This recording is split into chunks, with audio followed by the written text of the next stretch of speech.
ওগো, আমার জন্যই আমাদেরই সর্বনাশ ঘটল। তোমার কি দোষ? কার দোষ তবে? কে তোমার টকটকে লাল চোখ দেখেও তোমায় ঘুমোতে দেয়নি? সকালে কে তোমায় বলেছে একটু ঘুমোলেই সব সেরে যাবে? আমি তোমার চোখ নষ্ট করেছি। স্বামীর চোখ খাকি হতভাগী আমি। আমার মরণ নেই, আমিও অন্ধ হয়ে যাব, নিজের চোখ উপড়ে ফেলবো। যদি না উপড়ে ফেলি, মা কালীর দিব্যি করে বলছি। চুপ, ওসব বলতে নেই।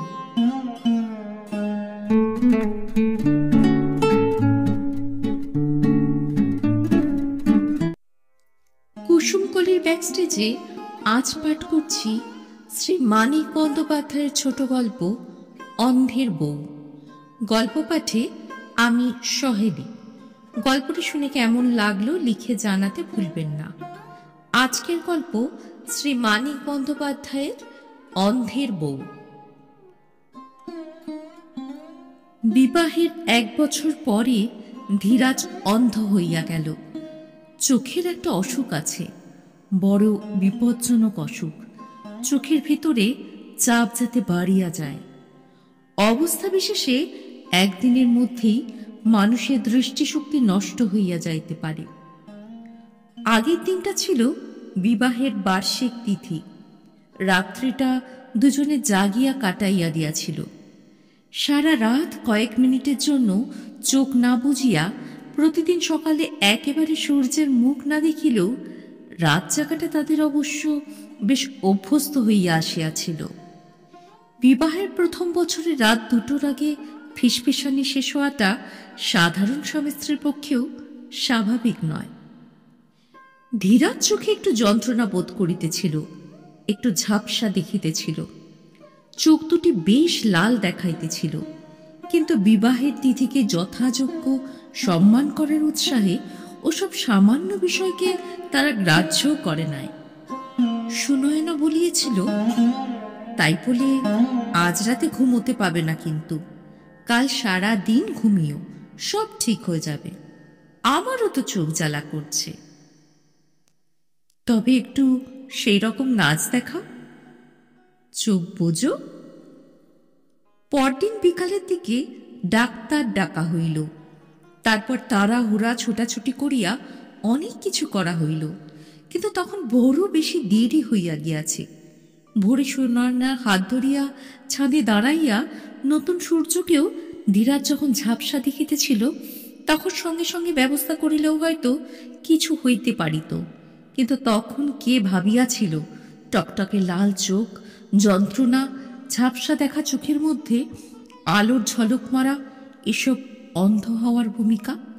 ওসব তারা রাত জাগার ফল বলিয়া ধরিয়া নিয়াছে। বিশেষজ্ঞ অনেক রকম পরীক্ষা করিলেন, কিন্তু অপারেশন করিতে অস্বীকার করিলেন। বলিলেন আর কিছুই করিবার নাই। পরদিন সকালে জগতের আলোর উৎস যথাসময়ে আকাশে দেখা দিলেন, কিন্তু ধীরাজ সেটা টেরও পাইল না। তার চোখের আলো চিরদিনের জন্য নিভিয়া গিয়াছে। চোখের ডাক্তার স্পষ্টই বলিয়া দিয়াছেন, রাত জাগা ধীরাজের অন্ধ হওয়ার আসল কারণ নয়। রাত না জাগিলেই অবশ্য ভালো ছিল, কিন্তু তাতেও যে ধীরাজের চোখ বাঁচিত, তাই বা জোর করিয়া কে বলিতে পারে? এ বড় সাংঘাতিক অসুখ, কত লোকের চোখ নষ্ট হইয়া গিয়াছে, কিন্তু মানুষের মন কি সহজে এসব যুক্তি মানিতে চায়? সুনয়নার কেবলই মনে হয়, ওভাবে জোর করিয়া স্বামীকে রাত না জাগাইলে চোখের অসুখটা কখনো এত তাড়াতাড়ি এরকম বাড়িয়া যাইত না। অন্তত রোগের লক্ষণগুলোকে রাত জাগার ফল ভাবিয়া নিশ্চয়ই তারা অবহেলা করিত না। সকালবেলায় চোখের অবস্থা দেখিয়া ভয় পাইয়া তাড়াতাড়ি চিকিৎসার ব্যবস্থা করা হইত। ভাবে, আর চোখের জলে সকালবেলার আলো এমন ঝাপসা দেখায় যেন সেও আধা আধি অন্ধ হইয়া গিয়াছে। সেই ঝাপসা দৃষ্টিতে স্বামীর বিকৃত মুখখানা দেখিতে দেখিতে সে হাউ হাউ করিয়া কাঁদিয়া ফেলিল। ওগো, আমার জন্যই আমাদের সর্বনাশ ঘটল। ধীরাজ মরার মতো বলিল, তোমার কি দোষ? সুনয়না সজোরে নিজের কপালে করাঘাত করিয়া বলিল, কার দোষ তবে? কে তোমার টকটকে লাল চোখ দেখেও তোমায় ঘুমোতে দেয়নি? সকালে কে তোমায় বলেছে একটু ঘুমোলেই সব সেরে যাবে? আমি তোমার চোখ নষ্ট করেছি। স্বামীর চোখ খাগি হতভাগী আমি। আমার মরণ নেই। আমিও অন্ধ হয়ে যাব, নিজের চোখ উপড়ে ফেলব। যদি না উপড়ে ফেলি, মা কালীর দিব্যি করে বলছি। চুপ, ওসব বলতে নেই। ধীরাজ ব্যস্ত হইয়া সুনয়নার একখানা হাত হাতড়াইয়া খুঁজিতে আরম্ভ করায় সুনয়না হঠাৎ শিহরিয়া অস্ফুট আর্তনাদ করিয়া উঠিল। ধীরাজের কাকা অন্ধ।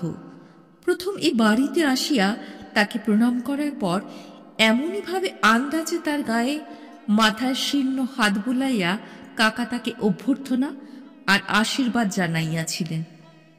কি খুঁজছ, কি খুঁজছ তুমি? তোমার হাত কই? এই যে।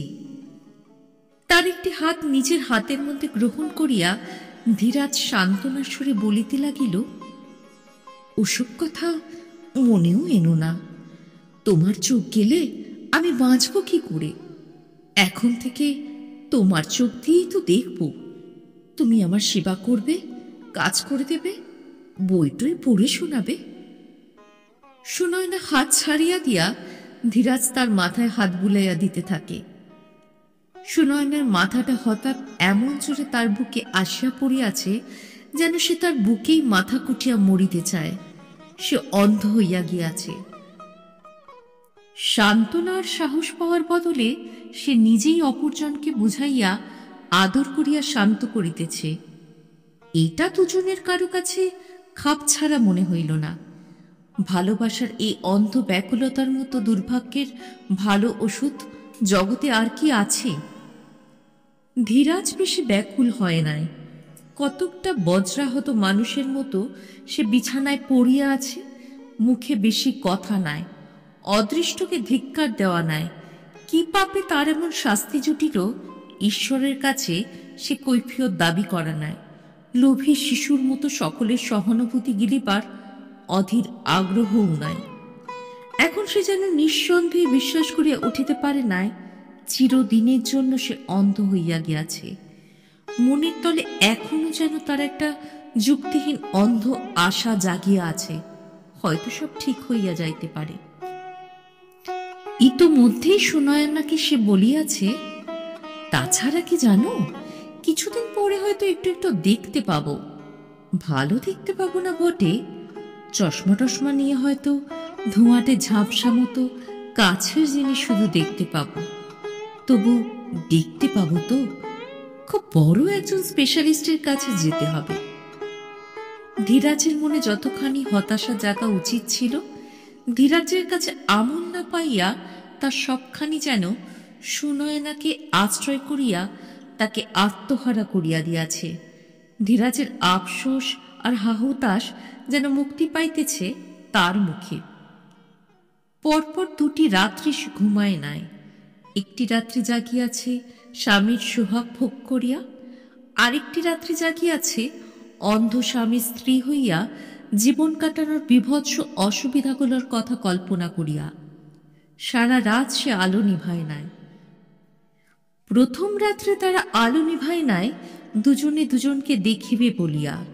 পরের রাত্রে সে আলো নিভায় নাই অন্ধকারের ভয়ে। হাসপাতাল হইতে ধীরাজ বাড়ি ফিরিয়াছিল রাত্রি প্রায় 11টার সময়। শ্রান্ত ক্লান্ত, ঘুমের নেশায় আচ্ছন্ন, অন্ধ ধীরাজ। একবারই দুধ চুমুক দিয়া খাইয়াই সে শুইয়া পড়িয়াছিল। শুইয়া পড়িতে তাকে সাহায্য করিয়াছিল বাড়ির প্রায় সকলে, মা বাবা, ভাই বোন, পিসি খুড়ি, ভাইপো ভাইঝি, ভাগ্নে ভাগ্নির দল। বাড়ির ঠাকুর চাকর পর্যন্ত দরজার আসিয়া দাঁড়াইয়াছিল। শুধু আসে নাই ধীরাজের অন্ধ কাকা। ধীরাজের মার মৃদু কান্নার শব্দ শুনিতে শুনিতে তখন সুনয়নার কানের মধ্যে হঠাৎ ভাঙা কাশের বেতালা আওয়াজের মতো কি যেন ঝমঝম করিয়া বাজিয়া উঠিয়াছিল। বিদ্যুতের আলোয় উজ্জ্বল ঘরখানা পাক খাইয়া অন্ধকার হইয়া গিয়াছিল। মূর্ছা নয়, মূর্ছা গেলে সুনয়না পড়িয়া যাইত, জ্ঞান থাকিত না। একটু তলিতে থাকিলেও সেইখানে দাঁড়াইয়া দাঁড়াইয়া সে প্রায় মিনিট খানেক চোখ দিয়ায় যেন সেই গাঢ় স্যাঁতস্যাঁতে অন্ধকার দেখিয়াছিল। কানের মধ্যে তখন শব্দ থামিয়া গিয়াছে, বাহিরেও কোনো শব্দ নাই। সেই স্তব্ধতাকেও সুনয়নার মনে হইয়াছিল সাময়িক অন্ধকারের অঙ্গ। তারপর সেই নিবিড় কালো অন্ধকার পরিণত হইয়াছিল গাঢ় কুয়াশায়, এবং ক্রমে ক্রমে কুয়াশাও কাটিয়া গিয়াছিল। সকলের কথার গুঞ্জনধ্বনি হঠাৎ স্পষ্ট ও বোধগম্য হইয়া উঠিয়াছিল। কিন্তু এক অজানা আতঙ্কে তখন সুনয়নার বুকের মধ্যে ঢিপ ঢিপ করিতেছে। সে আতঙ্ক ধীরাজের চোখের জন্য নয়। চোখ যে তার নষ্ট হইয়া গিয়াছে সুনয়না আগেই সে খবর পাইয়াছিল। অন্যমনস্ক অবস্থায় হঠাৎ কানের কাছে জোরে শব্দ হইলে কিছুক্ষণের জন্য মানুষ যেমন বেহিসাবি আতঙ্কে অভিভূত হইয়া যায়, কি যেন আতঙ্ক তাও বুঝিবার ক্ষমতা থাকে না। চিন্তা শক্তি ফিরিয়া আসিবার পরেও সুনয়না অনেকক্ষণ পর্যন্ত সেই রকম একটা আতঙ্ক অনুভব করিয়াছিল। তাকে চমক দিয়া বাস্তবে টানিয়া আনিয়াছিল ঘর খালি হওয়ার পর ধীরাজের অস্ফুট প্রশ্ন, আলো নিভালে না? এ প্রশ্ন সুনয়না অনেকবার শুনিয়াছে। শোয়ার আগে আলো নিভাইতে তার প্রায়ই খেয়াল থাকে না, ধীরাজ মনে পড়াইয়া দেয়। কালই পরিচিত সাধারণ প্রশ্নটি শুনিয়া আকস্মিক উত্তেজনায় তার দম যেন আটকাইয়া আসিয়াছিল। ধীরাজ কি তবে ঘরের আলো দেখিতে পাইতেছে? ধীরাজ সাড়া দেয় নাই। তখন সুনয়না বুঝিতে পারিয়াছিল ঘুমের অভ্যাস বশে ধীরাজ ও কথা বলিয়াছে। ঘরের আলো জ্বালানো থাক বা নিভানো থাক, ধীরাজের তাতে সব সমান। বুকের অস্বাভাবিক ঢিপঢিপানি কমিয়া তখন স্বাভাবিক কান্না বুকের ভিতর হইতে ঠেলিয়া উঠিয়াছিল, কিন্তু ধীরাজের ঘুম ভাঙিয়া যাওয়ার ভয়ে প্রাণ খুলিয়া সে কাঁদিতেও পারে নাই। তারপর কখনো সন্তর্পণে বিছানায় উঠিয়া কিছুক্ষণ শুইয়া থাকিয়া আবার নামিয়া আসিয়া কখনো এক দৃষ্টিতে ঘুমন্ত স্বামীর মুখ দেখিয়া, কখনো জানলা শেক ধরিয়া পাশের বাড়ির উঠানে আবছা চাঁদের আলোয় চেনা জিনিসগুলোকে নূতন করিয়া চিনিবার চেষ্টা করিয়া আর সমস্তক্ষণ আকাশ পাতাল ভাবিয়া সে রাত কাটাইয়াছে। ঘরের আলো নিভানোর কথা একবারও তার মনে পড়ে নাই। বেলা বাড়িলে কয়েকজন প্রতিবেশী দেখা করিতে এবং দুঃখ জানাইতে আসিলেন। আগে সুনয়না ঘর ছাড়িয়া চলিয়া যাইত, আজ সে উদ্ধতভাবে বিছানার কাছ হইতে শুধু একটু তফাতে সরিয়া দাঁড়ায়। এই সামান্য ব্যাপারে তার এমন বিরক্তি বোধ হয় বলিবার নয়। সকলের সমবেদনার গাম্ভীর্যে বিকৃত মুখ দেখিয়া আর অর্থহীন ভদ্রতার মিঠা মিঠা কথা শুনিয়া গায়ে যেন তার আগুন ধরিয়া যাইতে থাকে। একজন অকাল বৃদ্ধ সবজান্তা ভদ্রলোক যখন অদ্ভুত একটা আফসোসের শব্দ করিয়া বলেন যে অ্যালোপ্যাথি না করিয়া হোমিওপ্যাথি করিলে হয়তো উপকার হইত, তখন বাঘিনীর মতো তার উপর ঝাঁপাইয়া পড়িয়া আঁচড়াইয়া কামড়াইয়া তাকে ঘরের বাহির করিয়া দেওয়ার ইচ্ছাটা দমন করা কাল রাত্রে কান্না চাপিয়া রাখার চেয়েও সুনয়নার কঠিন মনে হয়। হঠাৎ সে শুনিতে পাইল তার গলার আওয়াজে তারই মনের কথা কে যেন উচ্চারণ করিতেছে, আপনারা এখন আসুন, উনি একটু বিশ্রাম করবেন। সকলে আহত বিস্ময়ে তার এলোমেলো চুল, ক্লিষ্ট মুখ আর বিস্ফারিত চোখের দিকে তাকায়। ধীরাজ ভদ্রতার খাতিরে বিছানায় উঠিয়া বসিয়া বিনয়ের হাসি হাসিবার চেষ্টা করিতেছিল। তার মুখের হাসি মিলাইয়া যায়। সকলের আগে কথা বলেন অকাল বৃদ্ধ ভদ্রলোকটি, চলো হে চলো, আপিসের বেলা হলো। ধীরাজের ছোট ভাই বিরাজ সকলকে সঙ্গে করিয়া ঘরে আনিয়াছিল। সকলে চলিয়া গেলে সে বলিল, তুমি সকলকে তাড়িয়ে দিলে বৌদি? ধীরাজ ভৎসনা সুরে বলিল, তোমার কি মাথা খারাপ হয়ে গেছে? সুনয়না উদ্ভ্রান্তভাবে বাঁ হাতের বুড়ো আঙ্গুল দিয়া নিজের কপালটা ঘষিতে থাকে, কথা বলে না। বিরাজ বছর 3 ডাক্তারি পড়িতেছে, সুনয়নার মূর্তি দেখিয়া এতক্ষণে তার খেয়াল হয় হয়তো তার অসুখ করিয়াছে। তোমার অসুখ করেছে নাকি বৌদি? সুনয়না মাথা নাড়িয়া ঘরের বাহিরে চলিয়া গেল। একটু পরেই বিরাজ গিয়া খবর দিল, দাদা ডাকছে বৌদি। ঘরে ফিরিয়া গিয়া ধীরাজের পরিবর্তন দেখিয়া সুনয়না স্তম্ভিত হইয়া গেল। কয়েক মিনিটের মধ্যে তার মুখখানা যন্ত্রণায় বিকৃত হইয়া গিয়াছে। ডান হাতে সে নিজের চুলগুলো সজোরে মুঠা করিয়া ধরিয়া আছে। সুনয়না সভয়ে জিজ্ঞাসা করিল, কি হয়েছে? ধীরাজ অস্বাভাবিক চাপা গলায় বলিল, তোমার অসুখ করেছে তো, আমি টের পাইনি। বিরাজ না বললে জানতেও পারতাম না। এবার থেকে তোমার অসুখ করবে আর আমি না জেনে তোমায় খাটিয়ে মারব, বকবো। ধীরাজ হঠাৎ যেন আর্তনাদ করিয়া উঠিল, ঠকাও ঠকাও, তুমিও আমাকে ঠকাও। চোখে তো দেখতে পায় না, যা ইচ্ছা তাই বলে কচি ছেলের মতো ভোলাও। বলিয়া ধীরাজ কাঁদিতে আরম্ভ করিয়া দিল। আগের মতো শান্তভাবে ধীরাজ কথাগুলো বলিলে সুনয়না হয়তো তার পাশে বিছানায় আছড়াইয়া পড়িয়া কাঁদা কাটা আরম্ভ করিয়া দিত। স্বামীর ব্যাকুলতা আর কান্না দেখিয়া নিজেকে সে সংযত করিয়া ফেলিল।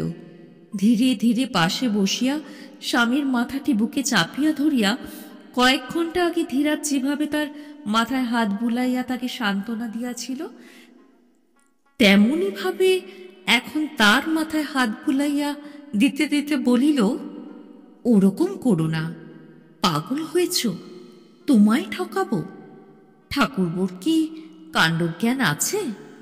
ভাবনায় চিন্তায় রাত জেগে মুখ একটু শুকনো দেখাচ্ছে, অমনি ঠাকুরপো ধরে নিল আমার অসুখ হয়েছে। অসুখ হলে তোমায় বলবো না? কিন্তু বিরাজ যে বলল তোমার নার্ভাস ব্রেকডাউনের উপক্রম হয়েছে। ঠাকুরপো তো মস্ত ডাক্তার। এমন সময় আসিলেন পিসিমা। সুনয়নার দিকে কেউ নজর দিতেছে না বলিয়া বিরাজ বোধহয় বাড়ির সকলকে একটু খোঁচাইয়া দিয়াছিল। ঘরে ঢুকিয়াই পিসিমা বলিতে আরম্ভ করিলেন, নাওয়া নেই খাওয়া নেই, তুমি কি আরম্ভ করে দিয়েছ বৌমা? কাল থেকে উপোস দিচ্ছ, স্ত্রী মানুষ। পিসিমার পিছনে পিছনে কাকিমাও আসিয়াছিলেন। তিনি তাড়াতাড়ি বলিলেন, আহা থাক থাক, এসো বৌমা, একটু কিছু খেয়ে নেবে, এসো। কাকিমা একটু গম্ভীর চুপচাপ মানুষ, কারো সঙ্গে বেশি মেলামেশা করেন না। এতদিন মানুষটাকে দেখিলেই সুনয়নার বড় মায়া হইত। মনে হইত, আহা 10-12 বছর বেচারি অন্ধ স্বামীকে নিয়া ঘর করিতেছে। আজ কাকিমা শান্ত কোমল মুখখানা দেখিয়া তার গভীর বিতৃষ্ণাবোধ হইতে লাগিল। আন্তরিক মমতা ভরা কথাগুলো শুনিয়া মনে হইতে লাগিল সুযোগ পাইয়া তাকে যেন ব্যঙ্গ করিতেছেন। পিসিমা মৃদু ভৎসনার প্রতিবাদ করিয়া যেন ইঙ্গিতে বলিতেছেন, আহা থাক থাক, ওকে বকবেন না, ও এখন আমার দলের।